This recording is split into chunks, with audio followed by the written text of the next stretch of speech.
Firstly, let's take a look at what happened on the bourse today. Yesterday, it was down 0.65%. What can we expect today?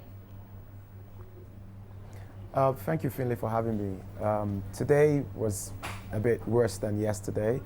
Today, the all-share index went down by 1.45% to close at 24,641.07 points. We noted today that there were only 28 gainers on the bourse, whilst there were 52 losers and 50 stocks that stayed flat.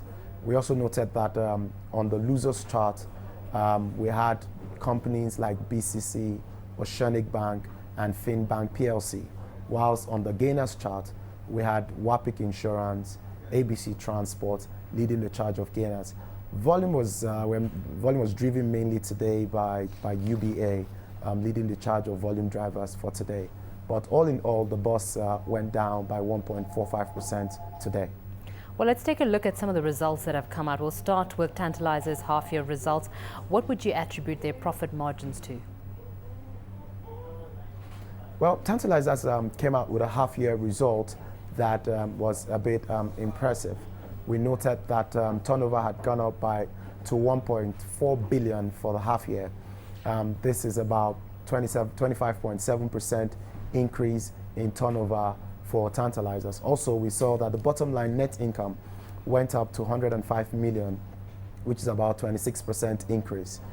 We've always said that for the companies in the food and beverage subsector of the stock exchange, we expect them to do well because their products are high demand, have a high demand right now, and no matter what people do, you will still have recourse to satisfying your bodily needs.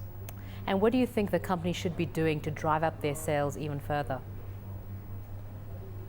Well, what the company should be doing right now is to continue to cut cost. If you look at it critically, with a turnover of 1.4 billion and having a net income of 105 million for half year, it shows that margins are thin from their line of business, and that if everything they do to drive down their cost would definitely drive down their bottom line. What we expect the company to continue to do is to pursue areas of cost cutting and being prudent with their expenses so that the bottom line will continue to go up.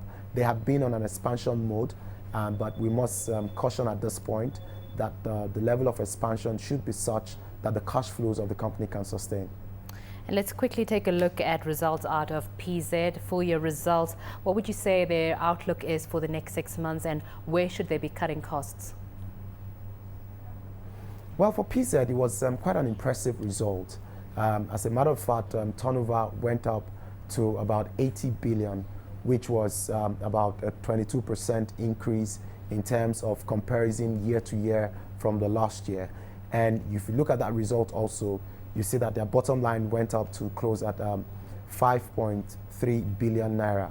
That's another close to 22% increase in profit after tax. What has happened to PZ is that they've done well in terms of their product line.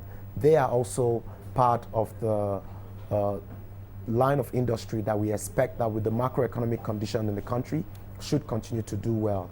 They have been also on an expansionary mode. They started recently to launch what they call the Project Unity, for which they've sought to increase the production of their soap line to about 100% in the next 2 years. They've also increased and bettered their distribution channels. All of this has shown positively to their turnover and to their bottom line.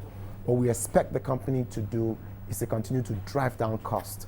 We expect them to continue to have the kind of allegiances that they've had, like the one they had with higher thermocoal, for which their thermocoal freezers are really in high demand.